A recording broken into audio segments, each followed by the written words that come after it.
Starlight, written by Eleanor Wells. Interior, nightclub, night. A live jazz band takes us to the time and place. A Hollywood nightclub, December 1941. Nothing too nice, but it's busy. Everyone sees the night out as an opportunity to distract themselves from the war, constant in the news since the bombing of Pearl Harbor a mere week earlier. Two patrons, Jake Lindstrom, 27, Kendall handsome, and his date Lucy, 26, sit at one such candlelit table. You mean you've never seen snow? Lucy shakes her head. I'm from Arizona. Once, when my sister and I were young, there was a blizzard and the snow was up past our heads. Our parents took pictures of us. I wish I had it with me. Lucy smiles. What's your sister's name? Elizabeth. Well, Betty. She's 24 and already on her third husband. First one when she was 16. I haven't even been married once yet. Neither have I.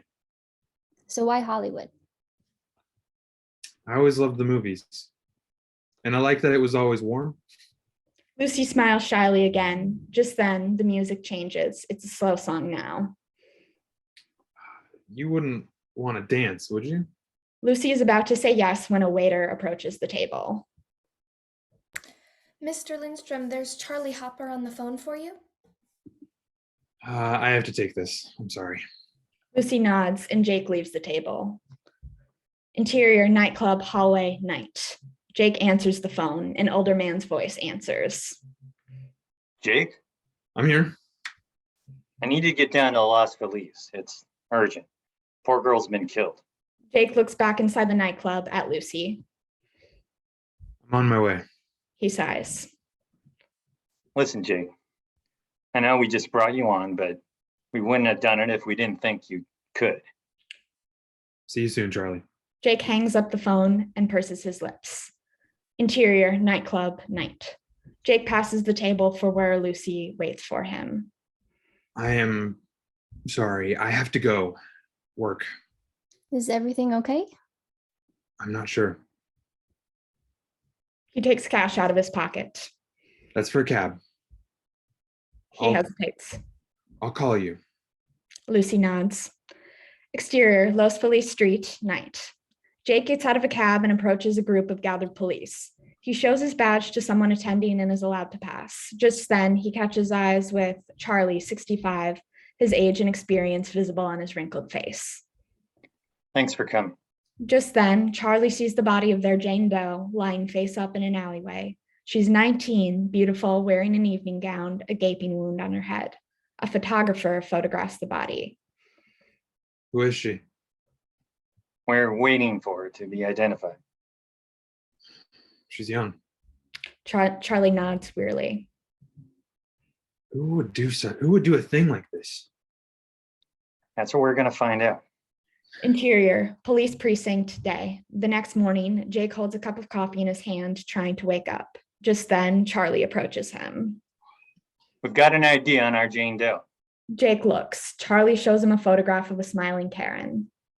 Karen Richardson, 19 years old. Moved here from Detroit last summer. Jake looks at the photo. Trying to make it as an actress, I suppose. Oh, who identified her? A couple that rented a room to her, or they did, until they evicted her for not paying rent. George and Ruth Brooks. Jake listens. I needed to question them. Of course. He waves to Ruth and George, both in their 40s, and gestures for them to come over to his desk. He prepares 2 chairs for them, and they sit. Zoomed. Mr. and Mrs. Brooks, thank you so much for coming down to the station this morning. Of course. Anything we can do to help. So, what can you tell me about Karen? Not much. She was with us for a few months. We had to evict her. She was a nice enough girl, but she never paid her rent. She'd come home late. My partner tells me she wanted to be an actress. Oh, yes. I don't think she ever had an acting job, though. As they talk, Jake takes notes. And you evicted her when? End of November. Where did she go after that? We don't know. We hate to think this happened because of us. Miss Brooks, there's no way you could have known. We wish we could help more. Call us if anything else comes up. We'll do the same. Of course. They leave.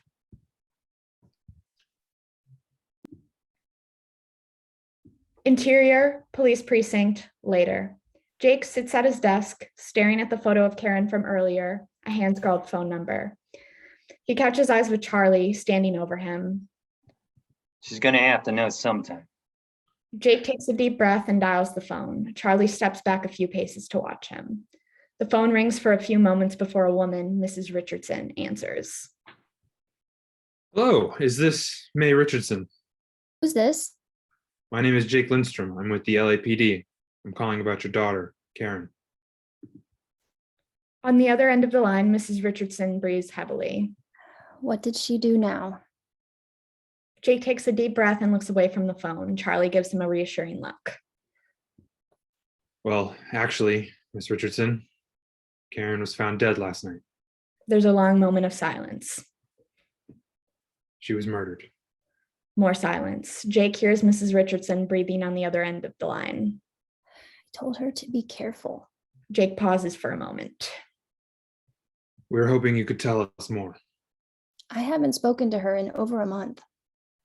When did you speak? What did you talk about? She wanted to go to Los Angeles, be an actress. She told me she was courting a famous movie star. A famous movie star. That's what she said. Conrad Jensen. Benny White. I suppose. I never went to too many movies, but Karen, she loved them. Thank you, Miss Richardson. Find the son of a bitch, okay? I will. Jake hangs up the phone. Charlie gives him a nod and walks off. Before Jake otherwise has a chance to react, the phone rings again. He answers. Lindstrom. A young woman's voice, that of his sister Betty, speaks. She sounds as if she's been crying. Jake, it's Betty. What's going on? I'm sorry to call you at work, but I need your help. It's Will. I have to leave him. What now? He hit me. He's never done that before. Jake says nothing. Can I stay with you for a little while? Of course. Of course. You know you're always welcome. Great, Then I'll book a ticket on the next bus. There's one that gets in at 6 o'clock tonight. I'll be there. Jake hangs up the phone and buries his face in his hands. Interior, Jake's apartment night. Jake finishes putting sheets on the couch in a sparsely decorated living room. He glances around and sighs. Exterior, bus depot, night. A quiet night at a bus depot. Jake parks his car and finds Betty sitting at a bench, a single bag beside her. He gets out and waves to her. She sees him and walks toward him. He hugs her. How was the trip? It was all right. Betty sighs. Jake can tell that she's been on the verge of tears. This is just until I can get on my feet, okay? You know, you can always stay as long as you want. Just so you know, I don't have much. It's not like mom and dad's. Betty shrugs. It doesn't matter to me. Jake helps her with her bag as she gets into the car and he follows. Interior, Jake's apartment, night. Jake and Betty enter his apartment. Get settled. I have to work. There's some food in the refrigerator, and if you want to make yourself dinner. You have to work? Jake takes a deep breath and nods. The girl was just killed. Oh, I see. I'm sorry, Betty, but it's probably going to be like this for a little bit. Betty shrugs. Don't worry about it. I can look after myself. Let me know if you need anything, okay? Betty nods. Interior, Jake's apartment, later. A while later, Jake enters the living room dressed for a night out. Betty lays on the couch, nervously picking at a hangnail. They make eye contact. You look sharp. I have to go to Beverly Hills. Hopefully the person I need to talk to is going to be there. Betty nods, but says nothing. Are you going to be all right on your own? Yeah, yes. She hesitates. I'm just worried Will's going to find out I came here and call. What exactly happened? I'll tell you later. You have to go. Jake hesitates, then he does. Interior, the Chestnut Club, night. An upscale nightclub, right out of someone's dreams of the golden age. There isn't much of a crowd yet. On a stage, a trumpeter plays a jazz tune. Jake sits at the bar, quietly sipping on a drink. He eyes the bartender and clears his throat. Can I have another? The bartender nods. As he pours the drink, Jake speaks. I heard Conrad Jensen comes here. Sure. Him and a lot of other stars, You see many of them. of course. Would you say Mr. Jensen comes here often? He usually does. Him, Ann Davis, Molly Parker, all the Vitaphone people. We're not far from the studio. Jake nods. What about a girl named Karen Richardson? I don't know who that is. The bartender pauses. What, are you a cop or something? Jake is taken aback. What makes you say that? You're not like the other people that come here. Jake shows the bartender his badge. Jake Lindstrom, LAPD. I'm investigating Miss Richardson's murder. Jake takes the photo of Karen out of his wallet and shows the bartender the photo. Oh yeah, I know her. She was killed? Jake nods. I was hoping to talk to Mr. Jensen about it. As I understand it, they went out a few times. I saw them together, but then again, I don't think there was a man here that I didn't see Karen with. So, she came here often. Sure. She's found dead last Sunday, December 14th. Do you remember that night? She was here, but she was alone. She bought a drink and then she left. Jake nods. If you want to talk to Conrad Jensen, you're welcome to wait. Thank you. Jake hands the bartender his card and looks around at the club, noticing that it's decorated for Christmas. It's odd to think about Christmas in a few days with the war, with everything. That's right. The bartender laughs tiredly. You married? No. The bartender nods. Then he's distracted by another patron getting his attention. Interior, the Chestnut Club later. There are more people here, a full jazz band. A nearly finished plate of food sits beside him.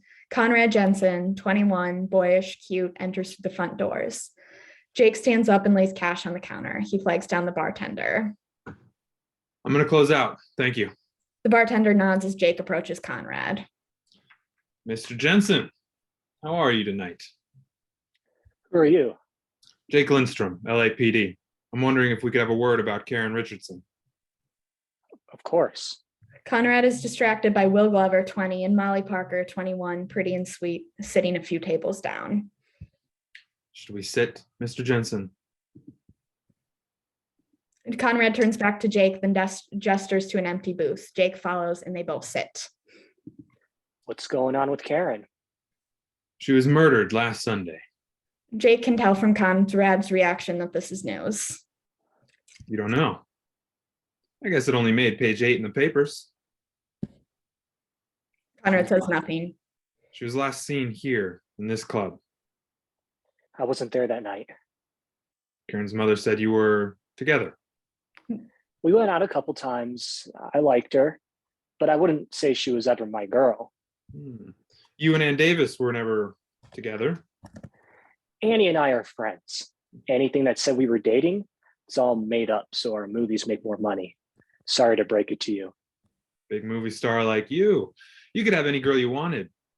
What do you see in Karen? She was beautiful. How did you meet? Here. She told me she was a fan, but we stopped seeing each other months ago. Why? She got tired of me, I guess. That was around Halloween. I haven't really talked to her since. Not once. In response, Conrad waves to Molly and Will, talking. Hey, Molly, Molly and Will pause their conversation. come over here. Molly stands up and walks over to Jake and Conrad. What's going on? I'm Detective Lindstrom. He shows Molly the photo. I'm investigating the murder of Karen Richardson. I know who she is. She was murdered? Jake nods. How? We found her body in Los Feliz. She died of blunt force trauma to her head. Molly covers her mouth. Oh my God. Molly, tell Detective Lindstrom about that night. Molly looks at Conrad This- blankly. This side of paradise? Oh, yes. You can sit, Miss Parker. She does. So it was, I want to say early November that we were filming This Side of Paradise. Exterior, Vodafone Studios gate, flashback. Security, late. Molly, dressed in plain clothes, approaches the security guard, but someone is already there. It's Karen Richardson, 19, beautiful, wide-eyed, and more innocent than she knows. Listen, I know Ann Davis. I'm her friend. I'm an extra in the movie. I was just filming earlier today. You weren't here, but The security guard gets Molly's attention. Miss Parker, is this girl working on the production? Molly shakes her head. No, I've never seen her before in my life. Karen gives a dejected look and leaves. Interior, the Chestnut Club, night. Back to the conversation between Jake, Molly, and Conrad. So, she was trying to get into the lot. I suppose, but I have no idea why. I've heard that Karen wanted to be an actress. She never talked about it with me. Jake listens. Mr. Lindstrom, talk to Ann Davis. She knew Karen. She'll be back in town next week. She's with her family in Michigan for Hanukkah. I see. I'll certainly give her a call.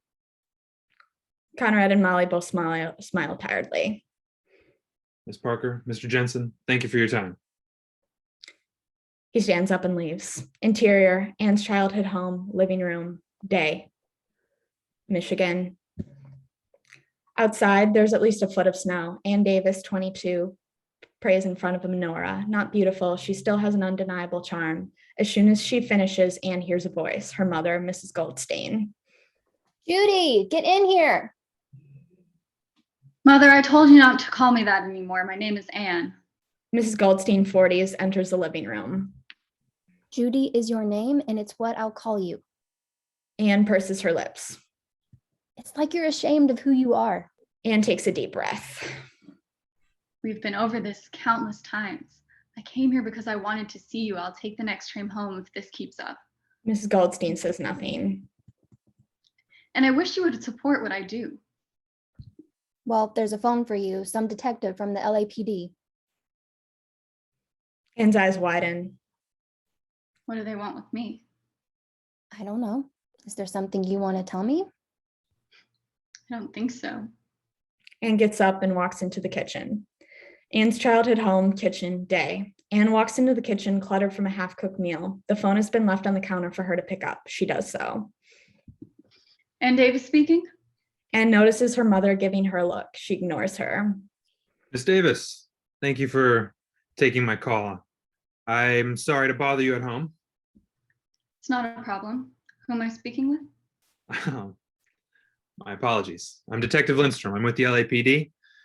You were acquainted with a young woman named Karen Richardson, correct? Anne is silent for a moment. Yes.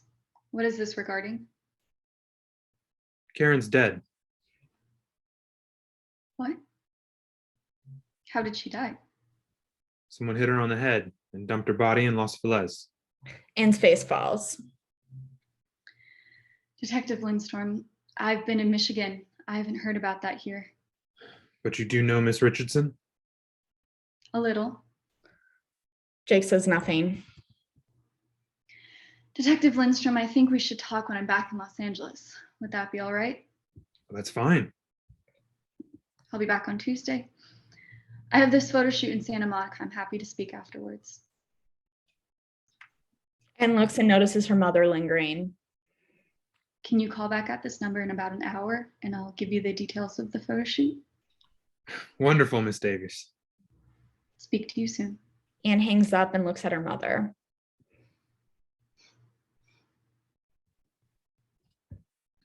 What was that about? Nothing. Are you sure? I don't really want to talk about it, Mother. Anne starts to walk out of the kitchen. I'm going upstairs. Her mother nods. Interior, Anne's childhood home, hallway, day. A plain, simple hallway. Anne starts to approach her bedroom door when her eye catches a framed poster leaning against a wall. It's evidently been there for a while as it's collected dust. Anne tries to move it and dust starts to fly everywhere. She looks at it. The poster is for a farcical romantic comedy. Vitafilm Pictures presents Picture This, the poster reads, starring Ann Davis, Conrad Jensen. In it, Conrad holds Anne in his arms. Anne looks at it and sighs. Then she enters her room. Exterior, beach, day. The beach. We see Anne wearing a bikini, heavily made up and lying seductively on a towel. We quickly realize that this is a staged photo shoot. The director smiles at Anne. Miss Davis, that was wonderful. Anne nods and gets up. A production assistant helps her up and gives her a robe. Just then, Jake, watching all of this, approaches her. Miss Davis. He extends his hand. Detective Lindstrom. We spoke on the phone. Anne returns the handshake. Just give me a moment to get changed. Of course. Interior, coffee shop, day. Anne sits across from Jake at an upscale coffee shop. She stirs a bit of sugar into her coffee. Don't usually put sugar in my coffee, but might as well enjoy it while we still can. Jake listens. It's bad overseas, Detective. The war. Even the King of England doesn't have hot water. Jake gives her a nod. Andy wants me to go to the Pacific, sing for the troops. But I'm starting a new picture in a few days, so it would have to be after that. Andy? Andrew Armstrong, the head of Vitafone. Jake nods again. If I have to go, I'll go. Suppose I'm just waiting for the call. There's a momentary pause. Well, Miss Davis, thank you for meeting me. Of course. So, what can you tell me about Karen Richardson? Anne takes a deep breath, swirling her coffee again with her spoon. She was a fan. I first met her at this coffee shop, actually, just after Halloween. I was here with Molly Parker. She's a good friend of mine. Interior coffee shop flashback. About 2 months earlier, Anne sits at a table with Molly. The girls are in a happy mood. I'm sad you're going to miss the party, Oh, I know. but I am somewhat jealous that you'll get to see snow. Anne shrugs. Drink a hot cocoa from me from that place you like. Anne smiles tiredly. Well, Mother wants me to go out with our neighbor's son when I'm back. Wants to set it up. She tries every time I'm back home. What's his name? Sam, he liked me in high school. Did you ever like him? Anne shrugs. He's nice enough, but if I was interested, I don't think he wants to leave Michigan. There's a moment of silence. By the way, how's Glenn? I wouldn't know. I haven't seen him in a while. Sorry to hear that. Well, Little Women starts soon. He's going to be John? Andy got that all sorted? Molly shrugs. I saw it in Variety. Then Molly turns to Anne. You don't seem that thrilled, by the way. About what? This is your first proper lead in a serious picture, like you always wanted, not sharing the billing with Connie. Before Anne can answer, they notice a girl sitting a few tables away, staring at them. It's Karen, by herself, nervously picking at bites of a pastry. I know that girl. Me too. I've seen her at the Chestnut with Connie. What's she doing here? In response, Karen nervously gets up and approaches the girls. She looks straight to Anne and avoids Molly's gaze. Hi, you're Ann Davis? That's right. My name's Karen. I'm a fan. She smiles, genuinely flustered. Then Molly meets her gaze. We met the other day. Then Karen turns beet red. About that, I'm sorry. It was wrong of me to just show up like that. So you didn't have any business on the lot? No, I'm sorry. You said you knew Anne. Karen takes a deep breath, covering her face in her hands. Miss Davis, I grew up not too far from you in Michigan, and I thought if someone else could make it, then so could I. Molly and Anne both exchange a look. Karen, why don't you come join us? Interior coffee shop present. In present day, Jake and Anne speak. Miss Parker didn't mention this coffee shop meeting when I spoke to her last week. Anne pauses for a moment and shrugs. I don't know, Detective. Maybe she didn't think of it. Then Anne gestures to a few tables away. See, the three of us were just sitting at that table right there. Interior coffee shop flashback. Back to the past with Karen, Anne, and Molly all sitting around the table. Karen, do you want to get your food? Karen gives a nervous laugh. Oh, of course. She goes to retrieve her pastry and a glass of water from her table. Miss Parker, It's Molly. I'm sorry about showing up at the studio. She takes a deep breath. I just really admire your work, and Anne's work in particular. Going to the movies saved my life growing up. What about Connie? We went out a couple of times. He never mentioned you. I asked once and he said you were no one. Karen purses her lips. Karen, you seem sweet, but you're not exactly the first person that's shown up to us looking for something. Karen inhales deeply. I just want a chance to get in front of Andrew Armstrong. Well, Andy's very selective about who he sees for tests. How did you get in? You're such a big fan of ours and you don't know that? He saw you play Cordelia in King Lear your junior year of high school. He thought you had such presence in your brief time on stage, then found out you could sing and dance and decided he was going to make you a star. Then Karen turns to Molly. You were a model ever since you were a girl growing up in Cleveland. Andrew saw you on a Coca-Cola ad. Just like that, he decided he wanted you. How easy is that? It's not, Karen. What the magazines and the papers and newsreels say about us, it's only a small part of who we actually are. Karen looks down at her pastry. Why do you want to be an actress, Karen? Karen takes a deep breath and then she smiles. Interior coffee shop present. Back to Anne and Jake. And what did she say? Something about the movies and what the movies meant to her growing up. In school, she sang in a talent show and thought she'd never felt more alive. Why an actress, though? Anne shrugs. Stardom, something different from her life. We grew up in the same part of Michigan, so I know how it can be. No, I was raised in Minnesota, just outside of Duluth, so I can't imagine it was too much different. Anne gives him a slight smile. Really? Really? Jake pauses before he asks his next question. So, what happened after that? We said goodbye outside, bought her a cab because she didn't have the money. Anne trails off and then looks down into her coffee. Miss Davis. Anne looks up. Did you see her again after that? Once I ran into her outside in the studio. She'd just been evicted from the place where she was staying. When was this? Just a few weeks ago. Do you have any idea who might have killed her? No. Anne pauses. How did she die again? Someone hit her on the head repeatedly with a blunt object. Anne takes a deep breath. Sorry, I can't help you more, Detective. That's all right, Miss Davis. I appreciate your time. I know how busy you are. Anne smiles vaguely. What's your new picture, by the way? It takes Anne a moment to process his question. Oh, Little Women.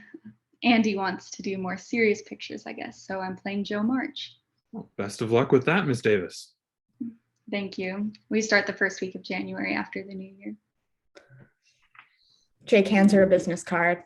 In case anything else comes up. Anne nods. Of course. Well, Merry Christmas. Anne stands up, smiling wryly. I don't celebrate Christmas, Detective.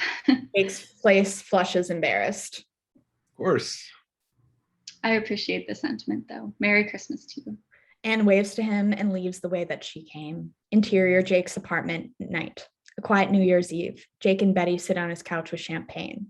They listen as it becomes midnight on January 1st, 1942. The sound of Auld Lang Syne comes over the radio. Jake and Betty clink their champagne glasses, and he smiles at her. Happy New Year. Happy New Year.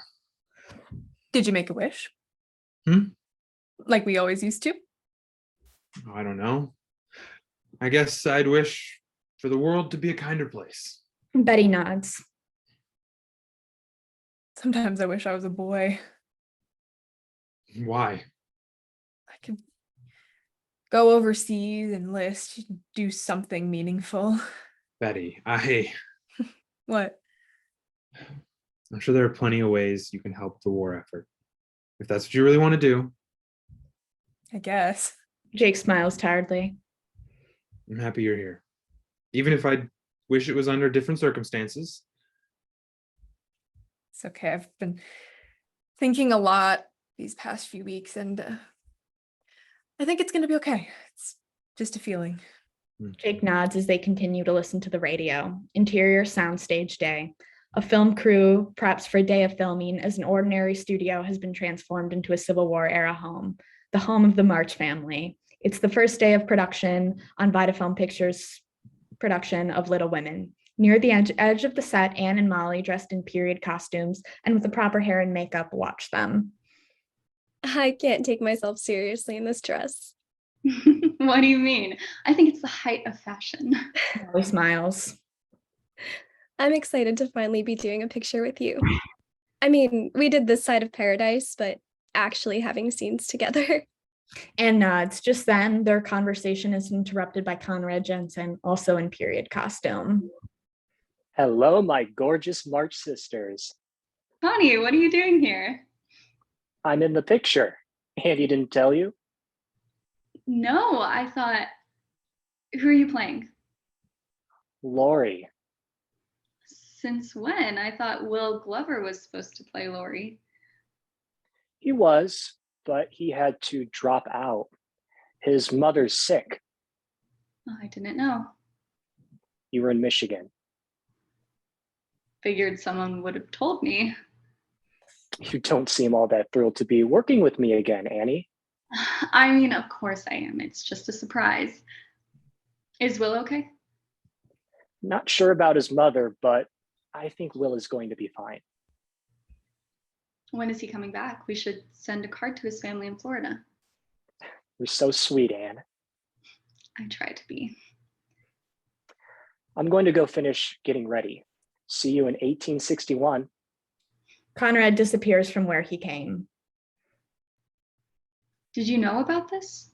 No, Probably wanted to keep it quiet for Will's sake. I wonder where Glenn is. Is he filming today? I thought so. Just then, the girls hear a voice. It's Glenn Lewis, 25, traditionally handsome, tall, and charismatic. This meeting is being recorded. Molly Parker, Ann Davis, He's still in modern dress. He stands next to Molly. or should I say Miss Josephine and Margaret March? Molly avoids his gaze. Hello, Glenn. Is that your costume? Of course not. I just got here. My driver got lost. Forgot we weren't going to Fox this time. Glenn gives them, but mostly Molly, a smile. See you both soon. Nearby, a few makeup girls have noticed him and begun to gawk. Glenn approaches them. What have you got for me, ladies? Their conversation becomes inaudible. Anne and Molly turn to each other. Just then, they hear the voice of the assistant director.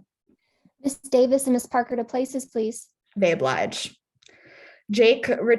Interior, Jake's apartment, night. Jake returns to his apartment to notice it's been cleaned. More homey touches have been added, like a vase of flowers on the dining table and fresh linens in the kitchen. Then he sees Betty on the sofa, paging through a magazine. Betty, you didn't have to do any of this. Betty shrugs. I wanted to help. By the way, I opened your wine. I hope you don't mind. It's fine. Some woman called here, by the way. Who? How long ago? Half an hour?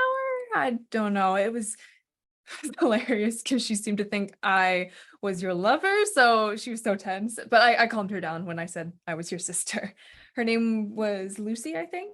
Jake covers his face in his hands. No, I forgot. Forgot what? I had a date. I told her you were probably working, so she'd hear from you. In response, Jake approaches the phone and begins to dial a number. Hi, Lucy? It's Jake. I got caught up with work. I think I mentioned we started a new case. No. We can catch the next show. Do dinner after? That works just fine for me. I'll pick you up. Wonderful. Jake hangs up the phone. Oh, I think you'll be all right on your own again. What am I supposed to say? No, don't go out with a girl you like. Don't be happy. Jake gives her a wry, tired smile. I promise you. We'll catch up while you're here. I've just been busy with this murder case. He starts to enter his bedroom to change. Thank you for straightening up, by the way. I do appreciate it. Always. Interior, movie theater, night. Later that night, Jake and Lucy sit near the back of the theater. They're watching a movie that plays on screen. On screen, they watch Anne sitting in a dance hall. She seems anxious as she listens to a musician play the piano and watches other couples dance. As the song ends, her eyes drift to the piano and to Conrad. As the musician leaves, Conrad sits at the piano and begins to play a love song. Then he turns right to Anne. Daisy, I've messed up. You're the one that I love. That's all I've ever wanted you to say. Daisy listens as Conrad begins the song. We hold on Jake and Lucy as Anne joins Conrad in a duet. She's beautiful. What? Jake's face turns red, realizing he made a mistake. The end titles come on the screen and the lights come up. Exterior, movie theater, night. It's awkward as Jake and Lucy leave the theater. I had a nice time tonight. They stop walking for a moment. Listen, I didn't mean that about Miss Davis. She is beautiful. I don't know why you wouldn't like her, especially after meeting her in person. Well, that was for the investigation. We could have seen any movie, Jake, and we just had to see hers. Lucy takes a deep breath. Jake, I know you're busy with work, and I'm not so selfish to think this is all about me. She trails off, then tries to find her words. I do like you, but I'm 26 years old, and I don't have time for someone who's so distracted. 3 dates, and you won't even kiss me? Am I that unattractive? Jake sighs. You're not. But what are you saying, Lucy? We shouldn't see each other anymore. Jake pauses. I understand. Just then, he hails a cab and hands her some cash for the fare. Lucy gets in. Have a good night. She gives him a tight look as the cab drives off and Jake is left alone. He curses under his breath. Interior, police precinct, night. Jake has nodded off at his desk and Charlie rouses him. What time is it? Just after 9 o'clock. Jake sits up and rubs his eyes. I'm going to take you out for a drink. Okay. I have a place in mind. Jake stands up but hesitates and looks back at his papers. I can wait. Interior, dive bar, night. Jake and Charlie sit at a table. No, I don't think I ever asked why you became an officer. Charlie takes another swig of his drink. It was a long time ago. I was maybe 16. I was living in St. Louis. I was on the baseball team. Thought I was going to go off and play for the Cardinals or something. I was neighbors with this girl, Frances. Your girlfriend. Charlie shakes his head. I liked her. I wanted to ask her to go with me, but I was too nervous. One night, Charlie trails off. I came home from a game. It was summer. She was out on her porch. She said hello, and I said hello back and went inside. The next morning, there were police everywhere. Some sick bastard had broken in and killed her and her whole family. I don't know what to say. Charlie pauses before continuing the story. When I graduated high school, I joined the force. Came out here with my wife after our son was born. They never did find out who killed Frances and her family. Jake looks up, down into his drink. I just want to help people. And He pauses, gathering for the strength for what he's about to say. I don't want Miss Richardson's murder to go unsolved. No one wants that for any murder case. Then how come so many are? You tell me, Detective. I can't stop thinking about her, Miss Richardson. I admire your passion, Jake. You know, you were my pick. I had to fight for you. But you can't fault yourself if you're not perfect. All you can do is your best. But a girl died. A girl with her whole life ahead of her. Somebody has to pay for that. And what if, whoever this killer is, what if he hurts someone else? You're sure it's a he? I assume so. Why do you ask? Anyone could have killed Miss Richardson. Jake takes a deep breath. I'm stuck. It seemed like she spent all her time in and around the studio. She could have made enemies there. I'm here if you need help. Another thing, God, it's my sister. I don't know how long she's going to want to be on my couch, and she doesn't have anywhere else to go. Well, that's another problem, isn't it? Jake shrugs. I suppose. Andrew Armstrong ought to have the answers. The head of Vitaphone? Well, he was on my list. Call him next. Get on his schedule. I will. Interior, Jake's apartment night. Jake returns to find Betty and a female friend, Sylvia, dressed to go out. Hello. Hello, Jake. This is Sylvia. She works at the bookstore around the corner. Sylvia approaches and shakes Jake's hand. Where are you two going? Out. Out? Where? Not too far from here. We're meeting some friends of mine, so it won't be just the two of us. You didn't think I spent all my time in the apartment, did you? Are men going to be there? Maybe. Jake gives her a look. I can look after myself, Jake. Don't worry so much. Well, don't come back too late. He rummages through his wallet and takes out some change. Be safe, girls. We will. They leave. Interior, studio, Anne's dressing room, night. Anne wipes off her makeup as she changes back into street clothes. Just then, she hears a knock at the door. Are you decent? Yes, come in. Molly opens the door. Anne notices that her eyes are red. What's wrong? I'm sorry I kept messing up filming today. Don't apologize. We all have our off days. Molly pulls up a chair next to Anne and sits. It's more than just that, though. It's Glenn. Anne turns to Molly and signals that she's listening. After you left yesterday, he came up to me and told me he missed me and he was sorry he'd been out of touch, and he asked if I wanted to go out to get a drink, celebrate the picture and working together again. Molly inhales. So, of course, I said yes. We went back to his house after that. I should have said no. Molly covers her face in her hands. What are you saying? But Glenn Lewis is not the person I thought he was. And I don't know if I can work with him. Molly, he didn't. He did. She pauses and then he continues. Molly sits up and dries a tear from her eye. We have to tell Andrew. I doubt he'd do much. I did go to Glenn's house willingly. If you can't work with him. I don't know. I don't know if I'll do anything. But I needed to tell someone. Anne takes her friend's hand. Molly, I'm here for you, no matter what.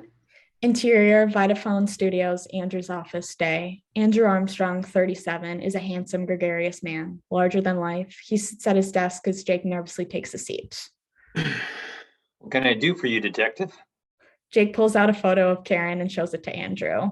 I'm investigating a murder case. A young woman named Karen Richardson. We have reason to think she was connected with your studio. Do you know her?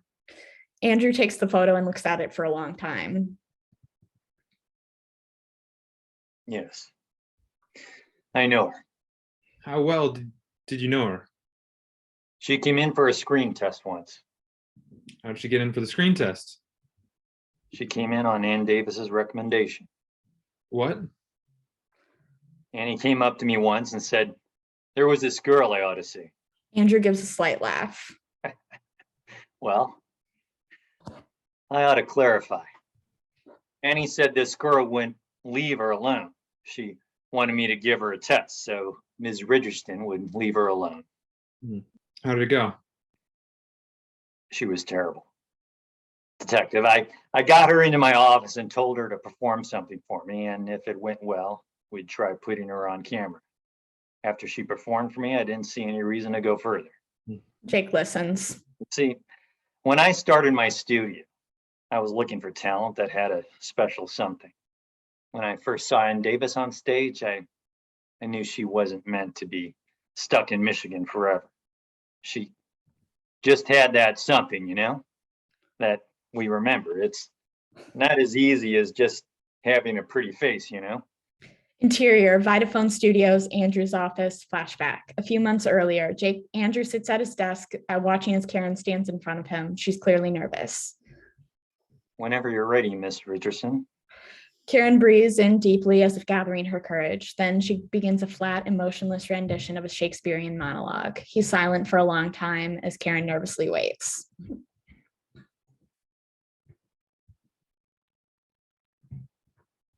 Why do you want to be an actress? Where do I begin? She becomes distant, dreamy. When I was a kid growing up in Michigan, I grew up in a poor family, Mr. Armstrong. I've had a really hard life, and the movies were the one time I got to be happy. And why is that? It's magic.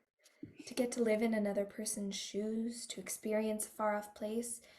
And beyond that, I guess I always just wanted to know that I could be somebody. In that moment, Karen's picked up on his feelings about her audition. I'm very selective about who I sign, Ms. Richardson. I understand. You just got to this city. You're very young. Got plenty of time to go at it. You signed Ann Davis when she was 16. Ann Davis has been acting since she was a girl. You decided you wanted this because you wanted to be famous like her? No. Just then, Karen approaches Andrew's desk. Is there any way you'd reconsider? She reaches for his hand. He stares at her for a moment and says nothing. Then he pulls his hand away. Ms. Richardson, I don't know who you think I am, but I think our meeting has worn out its welcome. Most men want me. It's the only thing I'm good at, apparently. Ms. Richardson, please see yourself out. Interior, Vitaphone Studios, Andrew's office, day. Back to the present, Jake and Andrew's interview. She was beautiful. So it wasn't that. It was more that she seemed like a lost young child to me. Jake nods. Did you ever hear from her after that? No. But she'd hang around. I think she and Annie stayed close. Annie? Sorry, Ann Davis. I could let you know how to contact her if you wanted to ask any more questions. No, I have her information already. Do you? Yes, my trail led me to her fairly quickly. I see. Andrew doesn't speak for a moment. This is news to me. I don't know what to tell you, Mr. Armstrong. There's an awkward silence. I hope you find whoever did it. It's tragic. Jake nods and hands Andrew his card. I'll be in touch if anything changes, or if there's anything else to share, or questions. Interior, Vitaphone Studios, hallway, day. Anne and Molly wait nervously on two chairs outside of Andrew's office. Then, as Jake leaves, Andrew follows behind and ushers Anne and Molly in. Jake and Anne make eye contact. He almost wants to say something, but decides it's not the appropriate time and keeps walking. Interior, Jake's apartment, morning. Jake prepares coffee and manages to glance at the paper. Carol, Lombard, and others in airline wreck. The headline reads. He brings the paper closer and continues to read. Shortly thereafter, Betty enters in a nightgown. Good morning. You're up early. Yes, the sun just floods through the windows, so it's hard not to wake up. She sits down at the table as Jake continues to look at the newspaper. That coffee smells good.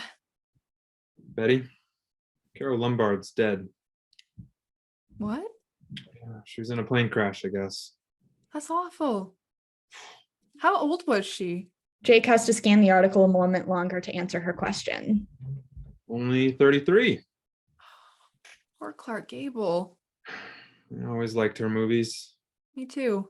Betty and Jake sit in silence for a moment. Then Betty looks at the newspaper that Jake is holding. I'll never get on a plane. After a moment, Jake speaks. That's what Anne is supposed to do. Who's Anne? Anne Davis. I see. She's supposed to go overseas and sing for the troops. Betty nods. How's your case going? Any leads? No, not really. Jake sighs.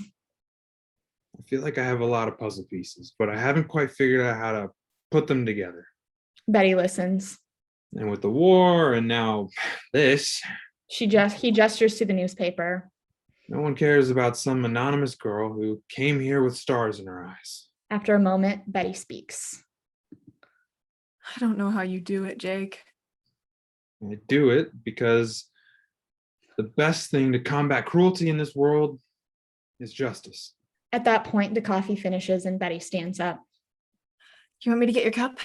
Sure. Thank you.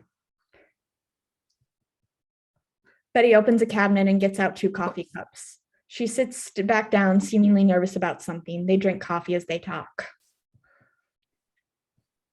Truthfully, Jake, there is something I need to talk to you about. You know, you can tell me anything. I never wanted to linger here. I supposed with the divorce from Will, I'd get a settlement and figure out the next step. But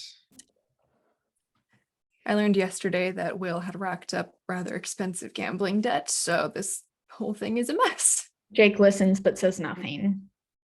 I've been thinking a lot ever since I left him about my life and what a mess I've made of it. hey, you haven't. 3 husbands in 8 years. Marriage is supposed to last forever. She laughs tiredly. I'm almost 25 and I have nothing to show for it.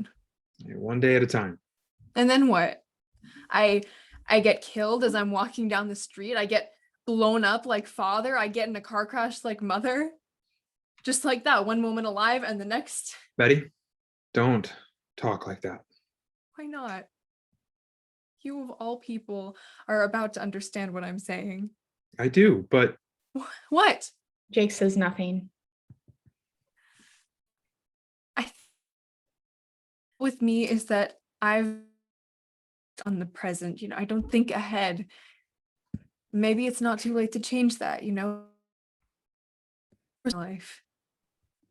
everything's going to turn out right in the end, Betty. I promise. They sit in silence for a moment. What time do you have to work? In about half an hour. Do you want me to make some breakfast? Just mom, but I think I can scramble eggs okay. Sure. He smiles at her. Interior Police Precinct, day. Later that morning, Jake sits at his desk, nervously holding a phone in his hand. Eventually, he dials, hesitant. The phone rings for what seems to be an extended period of time before someone answers. Anne Davis speaking? Anne, it's Detective Lindstrom from LAPD. Yes, of course. I know how busy you are, but I'd like to ask a few more questions about the Richardson case. Your schedule permitting. Whatever you need. Can we meet? Yes. Exterior Anne's home, night. A stunning 1920s villa. Jake pulls up, clearly very impressed. He can see the waves of the Pacific Ocean flapping just beyond her house in the distance. Shortly after he parks, Anne opens the front door and greets him. Thank you for making time for me, Miss Davis. Don't mention it. Anything I can do to help. There's an awkward pause. Though, Detective, I have a confession to make. I imagine you already know this, but I haven't been entirely truthful. Sure. Well, tell me inside. I just made tea if you want anything. A cup sounds great. No sugar or cream. Anne nods and gestures him inside. Well, this way. Interior, Anne's home, living room, night. Anne leads Jake inside her home. It's nice, elegant, but not to the point of being overwhelming. Anne leads him to a window with a view of the ocean. When Andy first signed me to a contract and I had enough to buy a house, I wanted somewhere where I could see the ocean. It made me feel more like I was closer to home. Of course, the ocean's something different from the Great Lakes. Jake nods, listening. Anne gestures to the nearby sofa. You can have a seat, Detective. I'll get your tea. Anne leaves, leaving Jake to sit alone. He takes in his surroundings. There's a lot of books and vintage art from what appears to be places all over the world. Shortly thereafter, Anne returns with a teapot and 2 cups of tea. She hands one to Jake and takes one for herself and sits beside him. Is Little Women going well? It's not what I've expected. From the tone of her voice, it's obvious that the production is not going well. I thought you were looking forward to it. I was, I suppose. I'd rather not talk about it, at least not right now, if you don't mind. There's a long silence. Of course. Another awkward silence. You know, Detective, I never dreamt of a life in Hollywood. I would have been content to have been anonymous on the stage for my whole career. Jake nods, listening. Sometimes I wonder what I'm doing here. It's life. It's not what people on the outside imagine it to be. More silence. What was it you wanted to tell me, Miss Davis? Anne takes a deep breath and a drink of her tea. I wasn't telling the full truth about my association with Karen. Jake takes a moment. All right. Well, what is it exactly you wanted to say? Because Andrew Armstrong told me that she saw him for a test at your urging. Yes. See, the coffee shop meeting happened as I told you. I imagine Molly told you about her trying to get into the lot. Yes. Yes, she did. Well, shortly after that, it started to rain. Interior, Anne's car, night. A ways down from the gate, Anne drives home. The rain is heavy, and in the darkness, she makes out a solitary female figure, her thumb outstretched, Karen. Anne takes a moment before she pulls over. Do you need a ride? Karen hesitates. It's supposed to start thundering later. I'm already soaked. I'm going to get your car wet. Don't worry about that. Karen hesitates for another moment before she gets in the passenger seat. I didn't realize you drove your own car. Anne shrugs.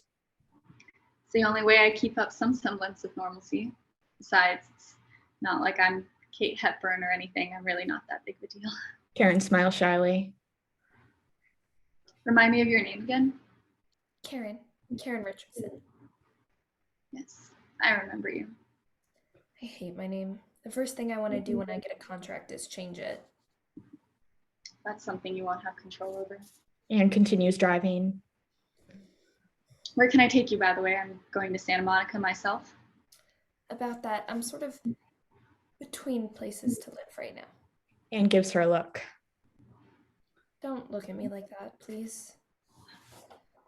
Where have you been sleeping? Every night it's different. Uh-huh. It's really not as bad as it sounds. So I imagine you being around here wasn't an accident? No. What were you hoping to do? Karen stammers for a moment before finding her words. I was hoping to get onto the lot. I just wanted to see you and Mr. Parker and Miss Liv's work. Anne inhales deeply. Do you have a job? Sort of. What do you mean, sort of? It's not enough to sustain myself, but it's the only thing I know how to do. Anne gives her a look. Men already ogle me anyway, so if they want to pay me for the pleasure, then so what? Anne says nothing. Work's dried up the last couple of days, though. Anne still says nothing. Anyway, you can take me to this address downtown. I have just enough for a bed for tonight. Karen, do you want to stay with me? Not forever, but just until you get on your feet. Karen's eyes widen. Are you sure? Yes, from one Michiganite to another. Karen gives her an excited smile. Interior Anne's home living room night. Later that night, Karen sits on the sofa, freshly showered in a nightgown. Anne comes out with a cup of tea, gives it to Karen, and sits down beside her. Why are you so nice to me? I can see you're going through a rough time. That's an understatement. Karen eyes her surroundings. What I would give to live in a house like this. Karen, you know that's not the reason I do this, right? Of course not. Or Miss Parker, or Mr. Lewis, or Mr. Jensen, or any of the actors you admire. Karen nods. You know, I had a very humble upbringing myself. My father died when I was 10, and ever since, it's just been my mother and me trying to make things work. But Mr. Armstrong discovered you when you were 16, 3 years younger than I am now. I've been very fortunate. But that doesn't mean it's all been bright lights and fancy dresses. You really have to love this to make a go at it. I moved all the way out here because I wanted something different. So many people have dreams, and all they ever do is talk about them and nothing more. I understand that, Karen. But perhaps consider that following people around as much as you may admire them, perhaps isn't the best way to get what you want. Karen takes a sip of her tea and nods. I haven't meant to come across like a stalker, but I suppose that's what I've been. Karen sighs. I'm so ashamed.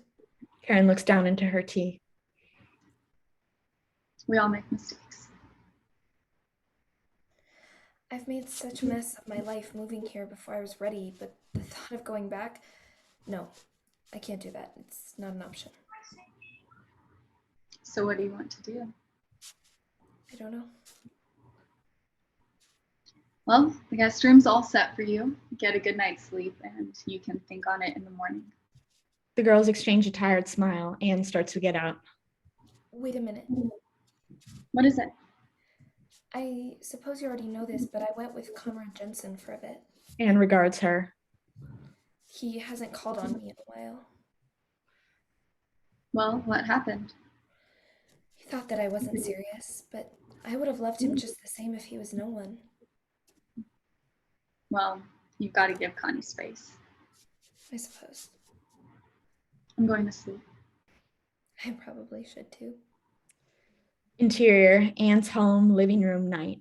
Back to the present as Anne and Jake sit in her living room. Mr. Jensen told me that Karen was tired of him. Anne scoffs. That's probably right. For all I know, she was using me to get to him, or vice versa. I don't really know. Jake says nothing. How long did she stay with you? 2 weeks. Only 2 weeks. I thought that I'd gotten through to her that night, but it seemed the next day she went right back to asking me about getting her in front of a screen test. Jake listens as Anne continues to speak. I don't know what I was thinking would happen. Maybe that she'd realize there was a lot that she still needed to learn. She'd pick herself up and keep trying. That's what you have to do to have any measure of success in this business. Jake nods. I'm assuming she didn't take it well. No, not at all. I suppose there was a part of her that I thought I could wave a magic wand and make her the star she wanted to be. Mm-hmm. Besides, she took advantage of my hospitality in ways I didn't like. Such as? Not cleaning up after herself, mostly. One time I caught her poking through my wardrobe. It was stuff like that every day. And then she brought home one of her clients. When was this? I don't remember the exact date, but at that point, I already had plans to go home to Michigan to visit my mother. I didn't exactly trust her in my home by myself. And that just added fuel to the fire. Interior, Anne's home, living room, night. Anne returns home that night and sees an unfamiliar man buttoning up a shirt. He makes eye contact with Anne. Before he can say more, Karen enters dressed only in a robe. She exchanges an awkward look with Anne before giving the man a look. He hands her money and disappears out the front door without another word. So what was that about? I've got to make a living somehow. There's other jobs. I don't know why you have to do this. Karen scoffs. I think you're jealous of me. In what way would I be jealous? Karen waves up the money she just received for Anne to see. I just got $20 just because that man wanted the pleasure of my company. All it took was an hour. You're not bringing any more men over here. See what I mean? You're jealous. I'm not. Men fawn over me and all I have to do is stand there. What about you? I don't care about things like that. Of course you do. Every woman does. Anne nods vaguely. Can I ask you something, Anne? What? Are you a virgin? Of course I am. Not until I'm married. Why? Because it's what I believe. I bet you want to be married. Have someone to call your own. Anne says nothing. I suppose you're jealous I got Conrad Jensen too. Anne takes a moment to process what she just said. Connie's my friend, nothing more. Who he dates is none of my business. Besides, where are you going with this? I don't think you're actually mad about me bringing men over. I think you're frustrated that you don't have the same appeal as me. Karen, this conversation is deeply inappropriate. Karen says nothing and sits down on the couch. It's the only thing I know how to do. You can do something else for the time being. Something to get you by until you figure out the acting piece out. I tried. I really tried my hardest at the test. I know.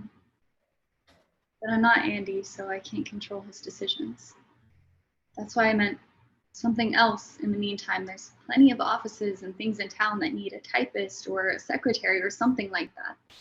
Karen looks down at the floor. Why can't I be like you?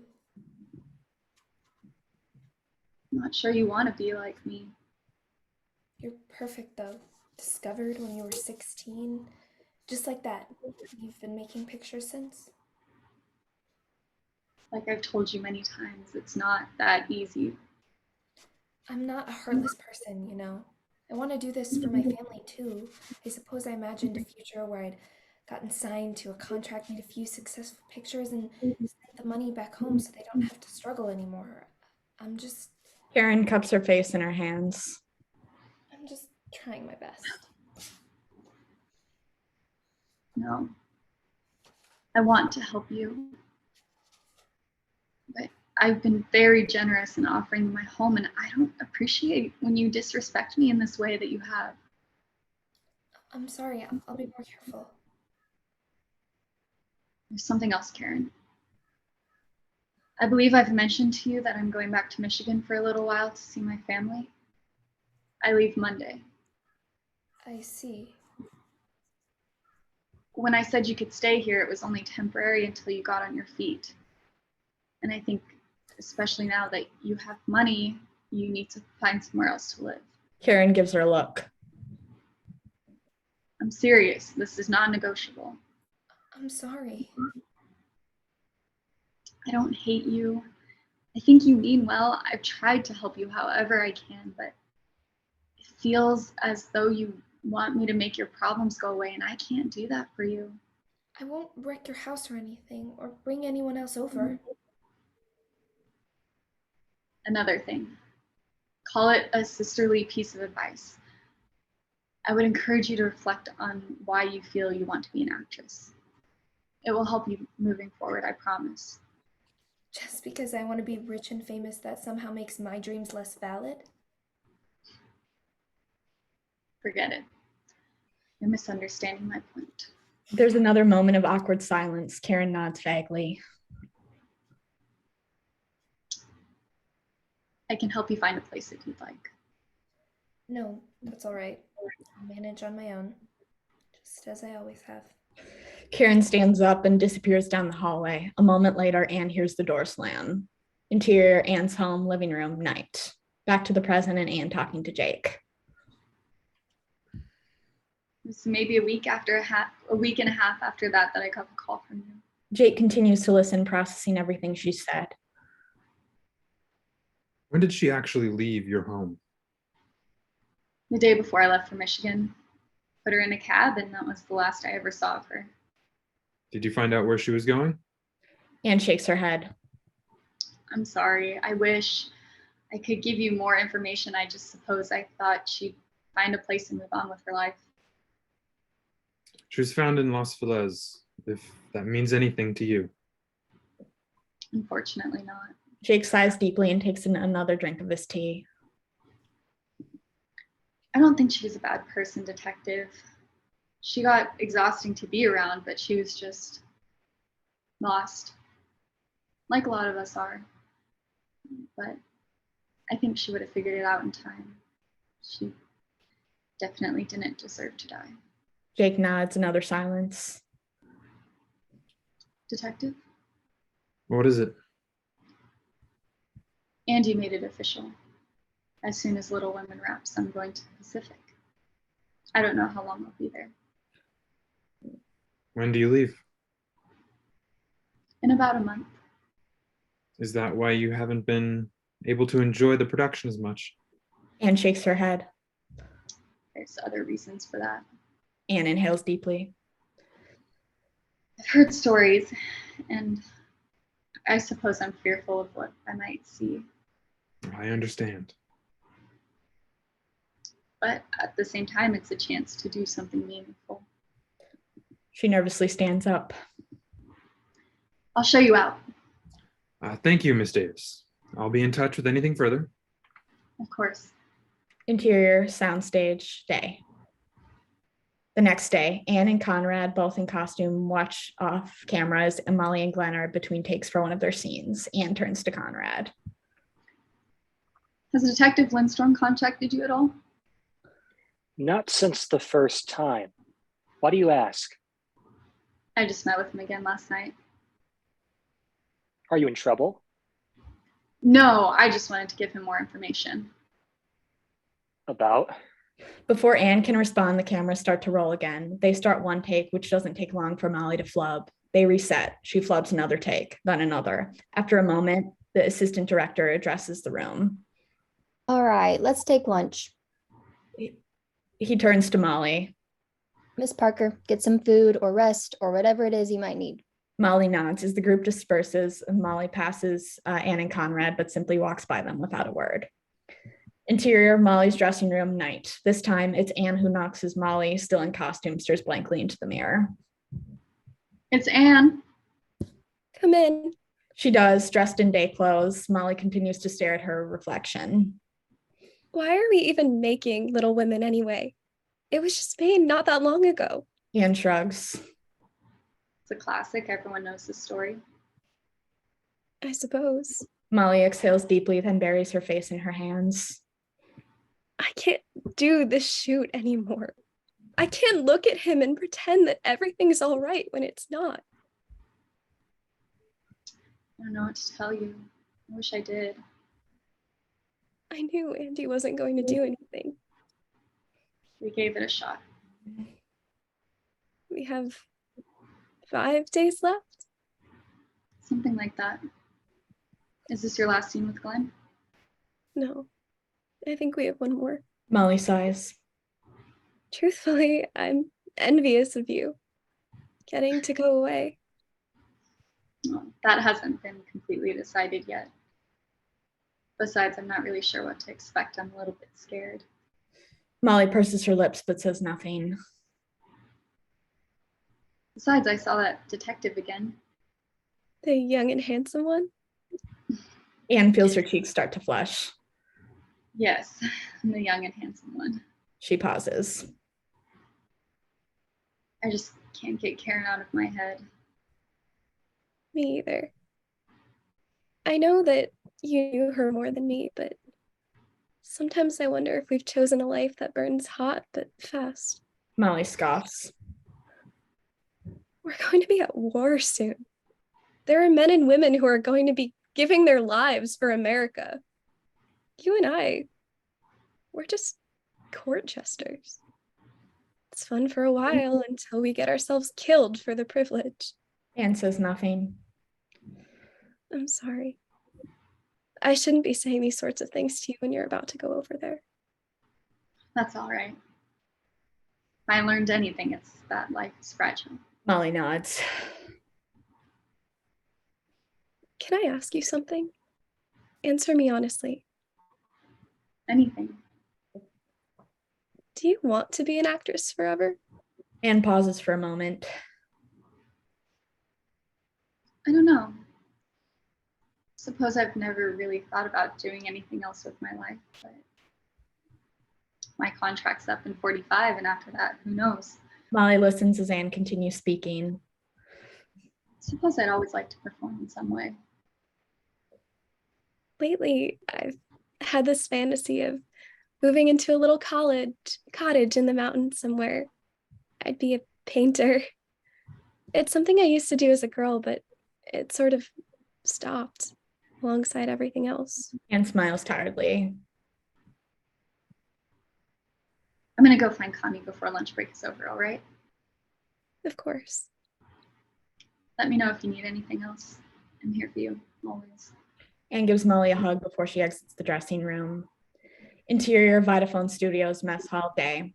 Anne enters the mess hall to find Conrad sitting at a corner booth eating a sandwich. She joins him. There's a fair number of people in the hall, but seated far enough away that their conversation will be out of earshot. I know we got interrupted earlier. He finishes chewing and puts his sandwich down. How much time do we have? Roughly half an hour, I think. Do you want to get anything to eat? Later, I'm not that hungry. And besides, Andy's got me on a strict diet. Conrad nods. So, as you know, Detective Lindstrom visited me again last night. And he asked me about Karen and you, and I suppose that I'm just trying to fill in the blanks. In what way? At the time, I didn't find it appropriate to talk to you about her because I didn't want to get involved because your personal life is your personal life, but I suppose I'm just curious what your relationship with her was. Because Karen said one thing and Detective Lindstrom said you told her another. She started spending time at the Chestnut Club. I thought she was pretty, and then she got bored of me. According to her, you cast her aside. How come you're so attached to this investigation, Annie? Why don't you let Detective Lindstrom do his job? Anne shrugs. I'd like to think I knew her a bit, and I know you did too. And if we can help find whoever killed her, I'd like to think that's good for something at least. There's a very long, very awkward silence. All right. There is something I didn't tell Detective Lindstrom. Conrad inhales. I guess I was nervous before. What didn't you tell him? She tried to find me the night she died. Oh. She came to the Chestnut Club, wanting to make amends. Exterior. I saw her outside. Exterior, the Chestnut Club, night. Outside the club, Karen aimlessly drifts outside wearing the elegant gown that she was found dead in. She's walking at one edge of the parking lot, one foot in front of the other, headed toward nowhere in particular. Eventually, her gaze turns down an alleyway where first she hears something. Then she sees two male figures, Conrad and Will, caught in the middle of something, their shirts halfway buttoned. They stop when they see Karen, but it's already too late. She knows. Conrad turns and approaches her. Karen. Wow. Conrad turns to Will. Go. It's all right. Just go. Will opens his mouth to protest. I'll meet you inside. Will lingers for a second and then goes back in. I'm such a fool.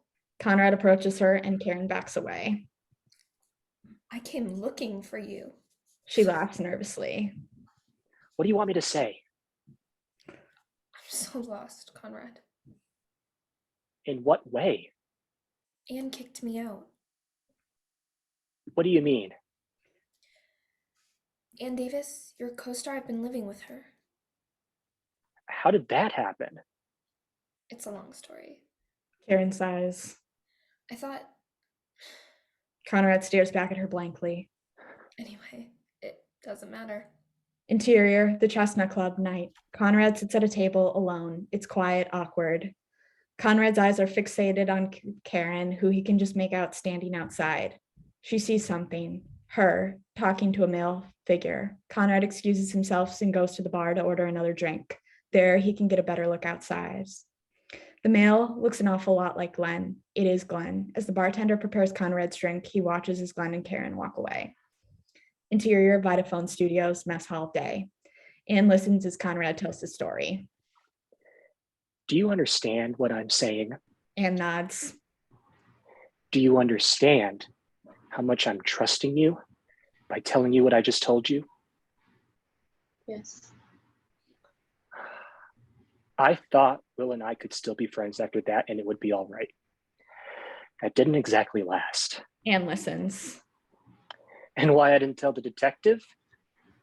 I thought if he could talk to you somehow, he'd figure out who killed her and I wouldn't have to put myself at risk. Why not make it an excuse for why you and Karen fought? It didn't feel right to me. So you didn't feel for her that way? That's the thing. I did feel that way about her. It's just, He looks around to make sure no one is watching or listening. I don't expect you to understand. I want to try. Annie, do you know why he got kicked off this picture? Anne gives him a look. The story about his mother being sick was an excuse. He was found with someone else.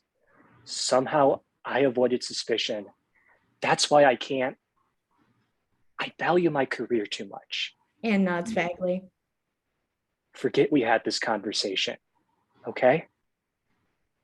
Of course. I'd like to think I can trust you and that 6 years of your friendship count for something. It does, Connie. She stands up and they hug. I'll tell Detective Lindstrom what you know. That's the best way you can. That will lead him to Glenn, and Glenn is a lot of things, but capable of this? I don't like thinking about it.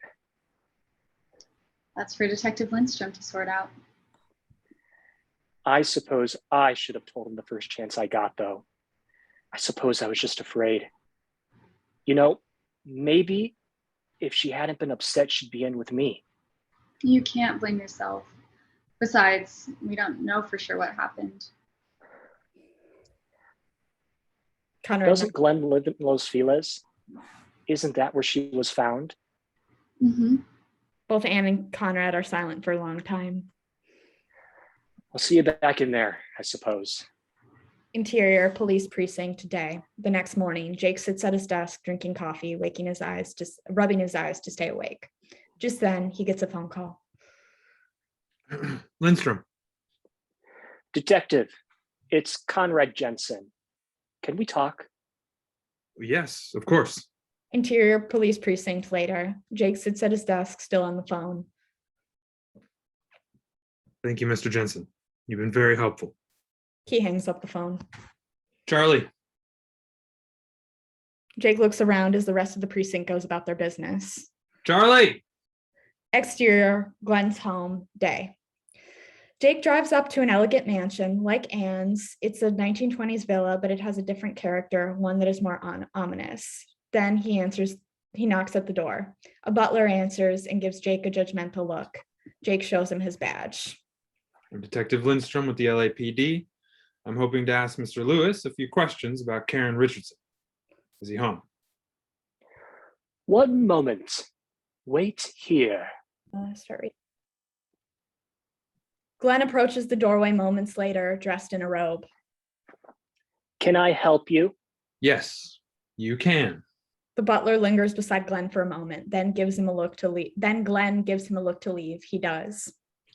I wanted to ask you a few questions about Karen Richardson. Is that name familiar to you? I don't recall anyone by that name. Jake takes out her picture and Glenn gives it a long look. Oh, yes. She's vaguely familiar. This is Karen Richardson? Yes. Glenn gives the picture a longer look. I have an eyewitness account that you were the last person to see her on December 14th.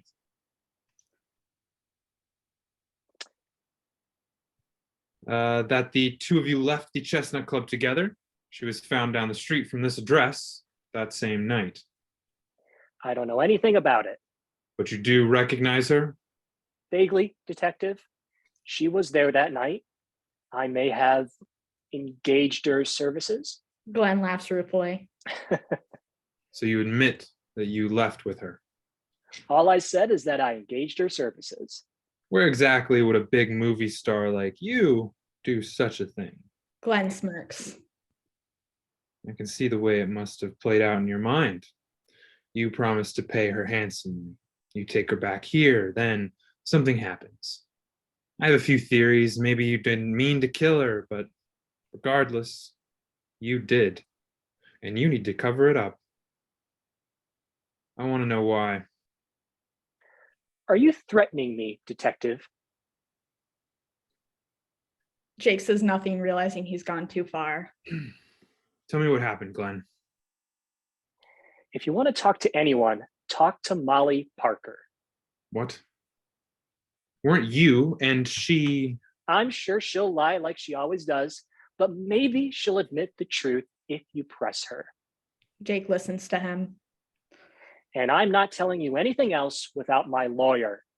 Glenn closes the door, leaving Jake to process what just happened. Interior, Molly's home, day. Jake sits beside Molly in the living room of her home. She's out of sorts, clearly suffering. Glenn told you to come to me. She laughs ruefully. I could tell you stories about Glenn. Jake listens. Do you think he's capable of... That? I don't know. But she pauses for a while. He violated me. No one wants to listen because of our history. And because it's Glenn Lewis. Molly is crying.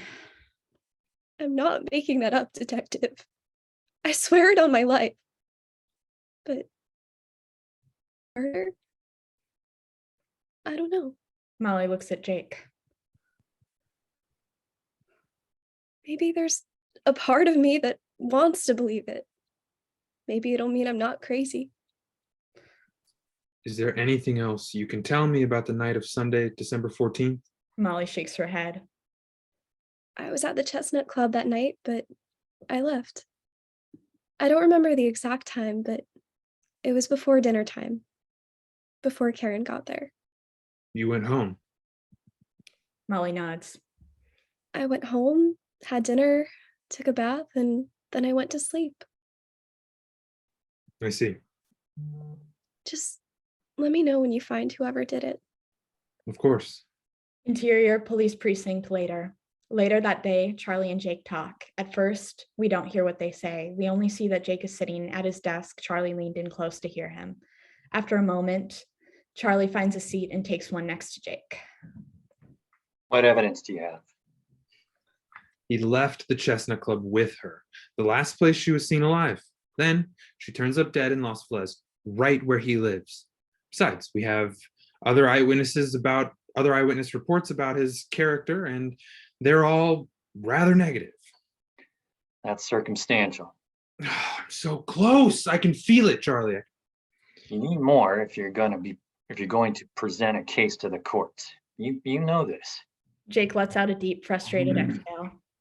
Especially for someone as powerful as Glenn Lewis. Besides, from what you've told me, I wouldn't rule Ms. Parker out as a suspect either. I suppose, but I saw the guilt in Glenn's face. I don't know how else to describe it other than intuition. Molly just seemed lost and scared. I don't think she'd hurt a fly. So, build the case. You have an excellent place to start. Jake nods, taking in what Charlie is saying. Something I've had to learn the hard way in my time, and something I suppose I've been trying to communicate to you for a while now, is that you can't get this attached to every case, or you're going to drive yourself crazy. I can't let a girl be murdered for no reason and then someone just gets away with it. No one ever wants that. Then why does it happen so often? I've been asking that myself for almost my entire life, Jake. Jake nods again. Just keep a level head. Do your job. Interior diner day. Some weeks later, Jake and Betty sit at a corner booth having lunch. The diner is relatively crowded. I'm at a dead end. I interviewed everyone on the block, anyone who might have seen something, and nothing. Nothing. After she was seen leaving the Chestnut Club with Glenn. Molly Parker could have done it, but she lives in Beverly Hills. She doesn't have anyone to prove that she was actually home, but no one to disprove it either. I just don't know where else to go from here. I suppose I'm not sure what else to tell you. You don't have to tell me anything. Betty nods. I fear the worst about this case, and that her life is just going to be one more to fade away into the ash heap of history. Maybe it will, or maybe it won't. You have to keep trying. Besides, Molly's already in the papers because of this business of trying to get out of her contract. She's easy to go after, but people still love her, I suppose. Glenn, people love him even more. What if none of them killed her at all? What if she was connected with all these Vitaphone people, but her death didn't have anything to do with it? I suppose that's also a possibility, but without any eyewitnesses. Betty simply listens as Jake trails off. Eventually, he regains his words. I just can't help but feel like I failed on my first case. Besides, I promised her mother I'd find who did it. You're doing all that you can. You can't blame yourself for everything. Besides, you still have your job, don't you? What are you trying to say? Trying to say that you're good at what you do. This is just unfortunate timing, I suppose. Jake regards his sister. He watches as she fidgets in her seat, clearly having something to say. Jake, there is something else I wanted to speak to you about. What is it? I found a place to live. Jake's eyes widen. Really? Betty nods, a smile forming on her face. It's a boarding house a few miles north of here for unmarried professional women like me. I think it'll be a good fit. Professional? You found a job? Betty nods again. I'll be working as a typist for this law office. It's nothing fancy, but it's work. I'm looking forward to figuring out my own life for a while. I'm very proud of you, Betty. And you know, I'll always be here. Of course. Now Jake's attention drifts. What is it? Ann Davis. She leaves today. Ann Davis. Yes, I've been acquainted with her through the case. That's right. She wrapped a movie and is going to the Pacific to sing for the troops. She doesn't know how long. I wonder if she left yet. You want to see her? Yes, I do. Exterior, airstrip day. A plane is waiting and a small crowd of press and photographers gather. Andrew Armstrong is there. Jake pulls up in his car and parks. Betty follows behind him and they stand at the edge of the small crowd. Andrew sees him and approaches.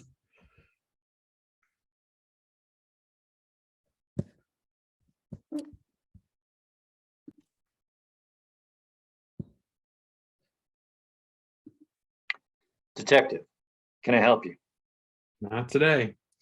I was just hoping to speak with Miss Davis. before she leaves. Andrew checks his watch. She should be here shortly. Jake nods and Andrew motions to Betty. Who's this? This is my sister, Betty. Betty waves. After a moment, Anne's car pulls up. She's dressed in travel clothes. As she gets out of the car, photographers take her picture. She waves nervously to them. Then she sees Jake and walks to him. Detective, what are you doing here? I wanted to see you before you left. Anne laughs nervously. Okay. It's not about the case. Don't worry. Anne gets closer to him. The photographers eye the two of them curiously, with Betty standing off to the side. I don't suppose you'll let me know when you get back. What about the case? It's at a dead end, at least for now. But that doesn't mean I'm going to stop. Besides, I've realized that I enjoy your company. I do too. They're standing very close now. Her face bright red. Anne looks to the plane. I'll be here. She nods and they walks towards the plane. After lingering for a moment, Jake and Betty walk off towards their car. Interior car, day. As they get in, they watch as Anne's plane departs. What are you gonna do now? I don't know. I suppose I'm just going to take it one day at a time. He sighs and starts the car. I see Karen's face everywhere I go, Betty. Betty listens. She won't have died for nothing. I have to make it mean something. Betty nods and the two drive off. The end.